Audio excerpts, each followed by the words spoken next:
Today's video is going to be an exciting one because I'm going to break down exactly the major differences between brands that generate $3,000 to $10,000 per day in sales compared to brands that generate $100,000 per day in sales. Okay, and just if you are a new viewer, my name is Brando. I typically work with 8 and 7-figure brands. This is just one of our own clients with a refresh, so you know this is real. September 1st generated over $100,000 in sales. Okay, just one day. Now, of course, we were not the sole responsible partner that generated that results. It was a collective work with multiple team members, but we were part of that journey. So let's get into the video immediately. What I want to do right now is start with the 3K to 10K per day kind of like brand. And in some cases, this can also scale a bit more. But I want to talk about what they do exactly from a step-by-step process and why it's wrong. I'm going to explain why it's wrong by comparing it with a $100,000 per day business, okay? And this is not necessarily wrong, but it's wrong if you want to scale aggressively, right, to the 8-figure mark, okay? There's a process for that, right? And so let me start with this: $3,000 to $10,000 per day in sales. Shopify brand, they start with the product, not the customer in mind. So they start looking for products, and they start forcing kind of like spam testing products. That's a typical scenario that I've seen. You just start spam testing products. There's nothing wrong with that strategy, but they don't really have the customer in mind on the other hand. They also sell products, not solutions. Okay, they just once again spam products, and they don't sell like I should have said they sell just the solutions, not the pain or the desire. That's what I wanted to say. They don't explore new marketing angles. So once they find something that works, they just try to keep on iterating on that until it eventually dies out. And they don't expand creative concepts. So once they find a concept that works, they don't go ahead and do their research and finding other types of concepts that work. So everything, once again, their entire business is revolved around one angle, one product, one offer. And you can get to multiple 7 figures. Heck, if you have a great trend or you're hitting on something, you can even scale for more. But it's not, there's no longevity to this strategy, right? In fact, I spoke to several business owners that sell a collection or a suite of products or even just 1 or 2 products, and they scale to like $700K a month, $1 million a month, $500K a month, and then they're not able to sustain it because they don't have systems in place to be able to do that, which is exactly what I'm going to talk about throughout the rest of this video. One other thing that they do is that they don't track and understand why winners are winners and losers are losers. So once a winner comes along, they don't actually genuinely understand what made it a winner. They don't break down ads. They don't try to build a process where you understand what's working and what's not. And last but not least, their sales process is also just not congruent to their specific avatar customer they're promoting to. So an example is that they're maybe promoting to different types of people and sending them to a very general landing page or product page, which doesn't really it can resonate with them, but the product page and landing page itself resonates with like so many different types of people, right? So the sales process in itself is not congruent. Example: ad about skincare, landing page should be about skincare, product page should be about skincare, right? If you scatter everything along and cater the page to different people, then the level of conversion rate is going to drastically go down in most cases. So to scale, you need high conversion rate, right? So let's talk about how brands that generate $50,000 to $100,000 plus per day, what they actually do with their resources and their strategies, okay? So let's dive deep, and keep in mind, I'm going to zoom out for a sec. As you can see, there's a lot that I want to discuss here. So bear in mind, bear with me that if you want to go through all these things, you're going to have to wait, be patient on the next 10-15 minutes, because I want to explain everything step by step. This is really important. So the first thing that I want to talk about is they nail down their customer avatar and know everything about them. They know them. I always like to say this. They know them as if the customer is their sibling, right? The mother, the father, like a family member. They know more about them than they know about themselves. So the top priority is actually the customer. Once you understand the customer, you can pretty much manipulate in a good way the way that you present your product and message. If you are able to sell this bottle of water in 50 different ways that cater to a specific type of persona because you understand how to promote to them, you are going to win over brands that don't do it, right? So the first step is deep customer research. So we like to use whatever AI, TikTok, Amazon, Reddit. We like to dive deeper and read what's going on. An example of this, just to show you a direct example, is, for example, like we saw that this was a super mega viral video. You maybe saw it. This is like an amazing product, actually. It's an eye lifting cream that basically brings you within 3 minutes. Once you put it, it takes off your baggy eyes. And so what we do is that we find these viral ads and we take a look at the comment section and we try to read to learn what the ideal customer wants, what they say, what they think what is their aspiration, who do they want to become, right? In this example, they're doing compliments to this woman, they're amazed about the product, they're also amazed about the video, and so we're collecting data on what they resonate with, which is extremely important for the offer, for the sales process, for the video ads, everything, right? So moving forward over here, once we do this, we like to pull everything up and analyze what the positives are, what the tonality is, what are the negatives, what are these people saying negatively about the product, the buying triggers, the frustrations, the skepticism. In fact, one thing that we like to do is that we like to go after these ads. For example, I don't know what this this brand is called. I think it's Peter Thomas Roth. And if we actually take a look at their product, and this is part of the customer research, and we click on the product, we notice that this is an amazing product for ads especially, but it doesn't have a lot of good reviews. Okay, it has 3.4 reviews, a lot of 5 stars. If you go over here, a lot of 4 stars, but also a lot of 1-star reviews. And typically this happens when the product is just not successful. And we notice that a big concern and skepticism is that you're going to get allergic reactions. So of course, if you're selling the same exact product and you know that your product actually sucks because the proof is in the reviews, then you're not ethical about it. You're just scamming people. So of course, maybe improve the product or change positioning of the product, whatever. But this could be an angle. Are you applying a similar product and getting this type of reaction? If so, it's because of this, and that, and our product doesn't have it anymore. Or it's like it's a V2 version that avoids that or something like that. So the people that had the negative experience can also perhaps get the positive experience. You get the point. This is part of learning about your customers. Skepticism, pain points, frustrations, right? And then the whole point is to understand their language discovery. Like, how does your ideal avatar customer talk? What is happening to their life? Their identity aspiration. Who do they want to become in their life? Their emotional motivations. How do they want to feel? Surface need. What do they say that they want? Or what do they think they want, right? All these things are super important so that we can then craft offers, present products and with offers, angles, pain points, and desires within our sales process as well, right? And then now that you know, basically, this is the summary, right? Once you know that your customer and understand their needs, as I say here, and you know what they think and what they want and what they need to hear and how they go about making decisions, right? Now you can basically craft a high converting ad, not only by taking inspiration from already existing winning ads, pretty much like this one that I just showed you in the example here. This is like, I would 100% take inspiration from this ad. It's a viral ad. It has 20,000 shares, 52,000 saves. This is a completely winning ad. And it's also from this year. It seems to be in March, January, February, March. Yeah. End of March, so even recent. So I would take inspiration from this, but one other analysis that we like to do is that once we understand the avatar, we can pretty much build a structure of an ad, maybe from a proven structure, but add the desires, the pain points, the motivations, the skepticism, the buying triggers that we learned while doing all of this research. You see how that makes a lot of sense? So 8-figure brands are generally very, very good at systematizing this process. Moving forward, clear systems for creative team. This is by far one of the most important things. Okay, let me start from the top. This is something that we do as well, of course, because we know that it works. One thing that we like to do is create a wholly creative document. What is this creative document? This is a document that stores all of this information, all of it. Okay, we have customer profile, motivations, buying triggers, desires, but it's also a document that stores like winning concepts. For example, like this ad, winning viral comments, or winning also like from a creative perspective, like winning ads. This is what it looks like actually. As you can see over here, we have a couple sections when it comes to research, right? We have the customer research. So this is like Amazon reviews, TikTok research, which is what we just did. And also with creatives, like winning ad breakdown. So whenever we find an ad that actually works, right, we like to break it down like this. So we understand exactly scene by scene why it's a successful ad, right?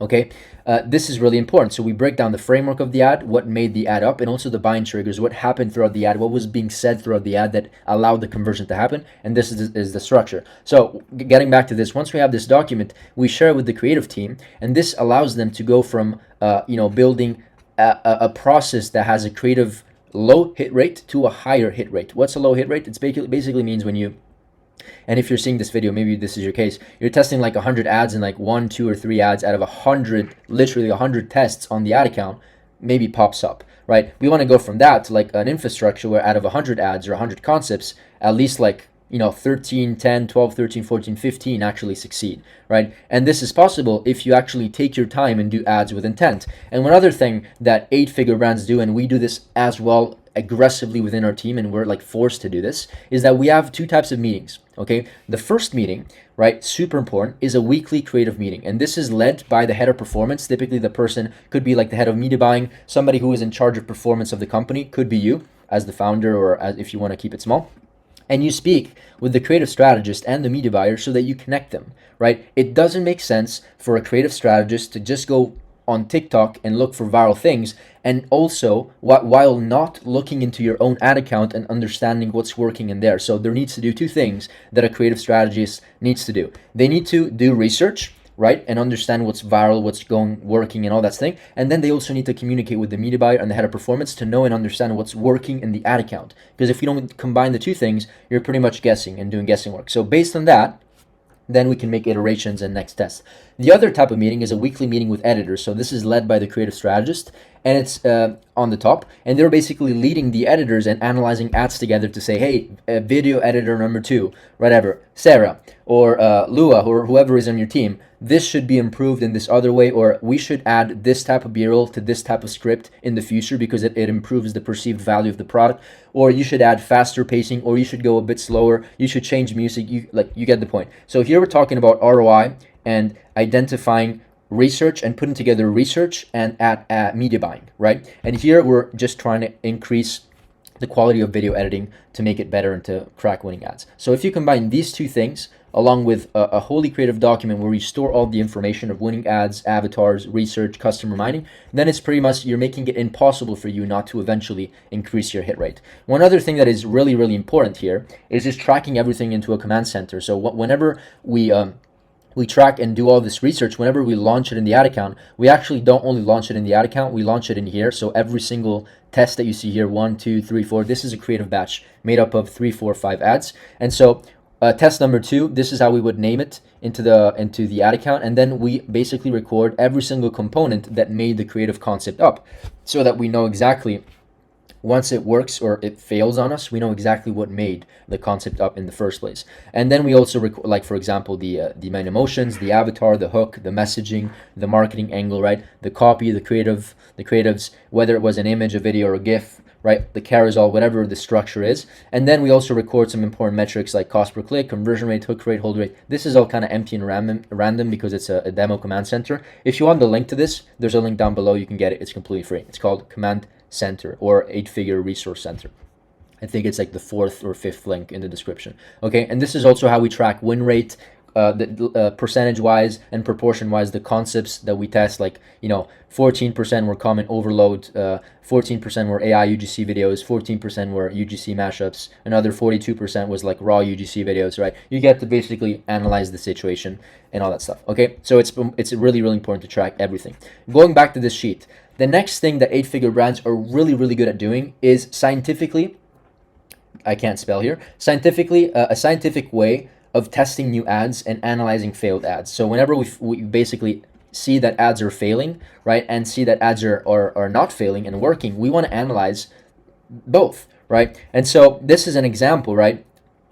We want to, and everything is recorded once again in the command center, which is the sheet that I just showed you. But this is just an example. Let's just say that we notice that this is a winning ad and we break it down. We break it down, we understand it, and we know exactly what made it and why it's working. We also know it because we're reading all the comments and we're like interacting with our customers and we are understanding why it's working, right? At the end of the day, we're selling to people. So we're not selling to this crazy creature. It's like people. You just need to do surveys, understand, read, and consume the content. Then you're going to understand why things are working and not. But this is an example of a test that we would launch, right? Test number 1. We noticed, and this is like an ad, right? We noticed that the winning ad, this one, had a hook rate above 50%, which is a great hook rate. The hook was with the doctor showing up. An ad, just imagine a hook with the doctor showing up or talking. Let's try to emulate this same concept in a different way. So we're getting something that is proven and we're plugging and playing it into maybe a concept that we want to try to make work, okay? This is a perfect example of not being random and being very scientific and data-driven based on how you're reading the data. Another example, test number 2. We noticed that in the previous failed ads that the hold rate of the ad is not great and it's actually below 20%. So the winning ad had a hold rate of 40%, and they were introduced the product with a customer story, so very customer story centric. Let's try to recreate this concept with a different creator. So we understood that the hold rate was 40%, which is decent for one of our winning ads, and the component of that was that they were storytelling, right? So maybe storytelling increases retention throughout the video. Most likely, in most cases, it does. It makes sense. But this is a type of test that we would try to emulate, and this is how 8-figure brands try to go about things. Let's talk about a really, really important thing. 8-figure brands are really good at doing one thing, if we have to be specific, and that's understanding what's working in today's market and taking advantage of trends. At the end of the day, if you do not do this, you're not a marketer in itself, because the people that scale and continue scaling are the people that are repeatedly finding and leveraging trends to their advantage, and they're like first comers, and if they're not first comers, they're second or third place. They're always there understanding what trends are and what people are resonating with in the last 30, 60, 90 days. And so one thing that we do a lot, and we've actually like focused on this activity a lot, is finding winning and viral creative concepts. We use adspy.com, for example, to like track competitors, so we can look at it's a great tool. It's called adspy.com. We can use it to basically go and track competitors and their viral winning ads, but we also use like platforms like TikTok, like I showed you before, and find ads within the same vertical. And once we know what works, right, we try to emulate it and understand it and try to recreate it. Okay, we've actually had, just in the last week or 2 weeks alone, we had a couple clients where we literally got the viral concept on TikTok and recreated it in our own way. And in one scenario, one of the ads got a lot of spend. It was good ROAS, not the best, but it was good ROAS, but it got a lot of spend. When ads start getting a lot of spend in the ad account, it means that Facebook is trying to push them because it knows that it's something that it's going to work. So that is a perfect example of something that we would then take and try to improve, right? If it doesn't get spend, typically not a concept that is worth pursuing in the long term. Okay, another example of a client, we did the same thing and it got all the spend with a good ROAS actually, and it's our top new spender. So you don't have to reinvent the wheel. So one thing that we do is that we find winning viral creative concepts. This is what 8-figure companies do as well. And we try to model them and replicate the success to increase our chances of increasing our hit rate, right? Another thing that we like to do is break down the winner. So if we know that this ad from Dr. Squatch is a winner, right? We've seen it has a million comments, a million shares, whatever. We know that it's a winner. It's also somewhat of a recent ad. We want to break it down by the segment. So hook, what happened after the hook? Cool. There's a relatable point. What happened after that? Cool. There's an intro of the solution with a partner validation. Here they're selling like a shampoo, or not a shampoo, but a deodorant that smells very well and attracts women. So we're starting the entire ad, and then we're dissecting it so that my team understands what makes or breaks. My creative strategist, to be exact, understand what makes or breaks an ad. Okay, and this is the role of the creative strategist, to do this, to understand it. And this is actually how we put it into the document and actually into our holy document, what I showed you before. We break it down scene by scene so that we understand why the ad actually worked in the first place. Okay, moving forward, next thing that we want to do is that once we find the winner, we want to try to iterate. So iterations will never get you from like 1 million to like 3 million a month, right? Or 100,000 to like 1 million a month. They will always like get you the 10, 20, 30% extra push on that concept until it eventually dies out. This is what the iteration is used for. Next thing is scaling marketing angles and persona. I'm almost done here. Bear with me, but this is really, really important. This is an example of what 8-figure brands do. I've shown this in other videos as well, but it's super important. What they do is that they scale horizontally with avatars and angles. So typically what a 7-figure business does is that once they find their avatar and their 1, 2, or 3 angles that are just somewhat resonating, they maybe also build some custom funnels. They maybe also do some iterations, like I said before, and they eventually hit a ceiling. What we want to do, that is what typically 8-figure brands do, is expand this proven concept across multiple levers, avatars, right? These are like buckets of cash flow. I always talk about it. So there's one way to increase the ceiling, right? Of course there is, which is to do better ads. Of course, it also depends on your addressable market. If your addressable market for avatar number 1 is like, it's worth like $30 billion, and you're doing 500K a month, in most cases, you can just really focus on doing better creatives and scaling it to maybe $1 or $2 million a month, whatever your ceiling is. But eventually there is going to be a ceiling. So what we do is, as we try to increase the ceiling for like an avatar that we know is scalable because it has a big TAM and it's scalable, right? The calculation that we do is that if we are able to get 1% of the market, right, which is still a good proportion, if we get 1% of the market, are we able to generate over $1 million a month? If that is the case, then we try to hit that ceiling as much as possible. But in parallel, nothing is stopping us from creating other ceilings and other funnels and avatars. So this is how we distribute it horizontally to expand their business horizontally and also scale at the same time, right? Revenue. So this is what, if this business is doing 500K a month, imagine if you add like 3 or 4 extra layers. It's way easier to scale to like $3 million a month, right? Then you can do the same exact process and scale even more horizontally to like different countries that you want to test or that are working for you. This is an example of something that we would test. Like if the product is a facial sculptor, an example of an angle would be selling the facial sculptor, right, to solving turkey neck, right? Another example is with the angle of natural remedy and to avoid Botox, right? Another example is to fix double chin. So it's the same product, but these are like different angles, right? Or perhaps even like different avatars, because the turkey neck could be a person that has a turkey neck could not have maybe double chin, and vice versa, because typically turkey neck is for older women. So I wanted to do the example of just angles, as you can see the yellow ones, but this is how we do it. Once we get the angles, we scale angles with like concepts and creatives. CC stands for creative concepts. You get the point. This is really important. One other last thing that I'm going to talk about very briefly, I have a couple more things to say. Yeah, just a couple more really important things, is they're very good. 8-figure brands are very good at scaling with creative concepts. So whenever they find something that works, for example, they have a winning angle of like pain relief. The pain relief angle with avatar number 1 is working really, really, really well. Once they understand that, the 7-figure brand maybe like tests 1 or 2 creative types. Like once they see that the UGC ad works, all they do is that, which I understand, right? But there always should be a 20% of your resources and time and investment that goes towards testing new creative concepts that could maybe be proven by other competitors or the viral concept on TikTok, whatever you want, but you have to test them. So these are just examples of different types of creative tests. The features and benefits images, B-rolls with like an educational voiceover, a funny AI song, a direct offer ad, pain-driven B-roll with like a dramatic song for like pain relief, or a split screen with a satisfying video on the other side, right? You basically get the point.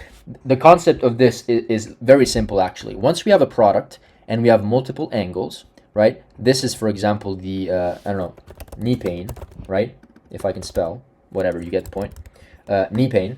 Once we get to a certain point, there's an opportunity for us to make even more cash, maybe an extra 10, 20, 30%, if we test the same exact avatar and angle, but positioned with a different creative concept. So this is where we go in here and test different types of creative concepts, as I said before. This is what it is, right?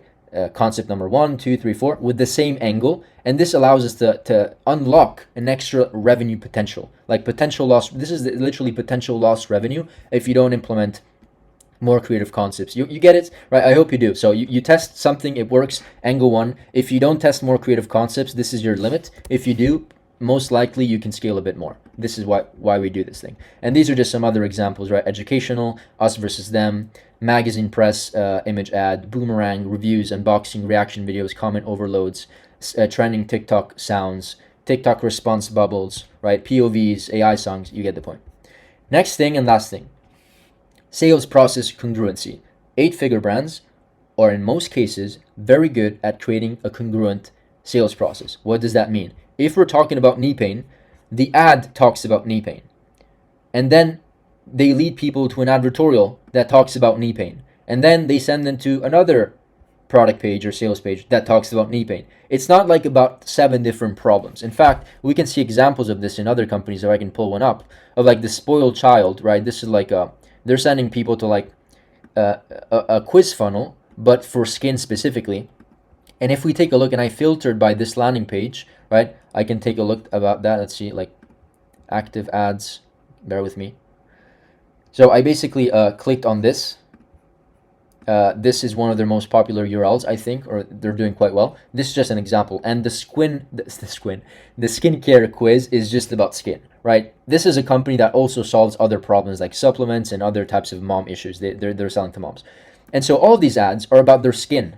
They're not about like other random things. Okay, they're mostly about skin. If they talk about other things, the primary angle is skin, and that's why they're sending all this traffic to a skin care quiz. Skin. Okay, so you get the point. That is it for this video. Okay, I hope this was valuable.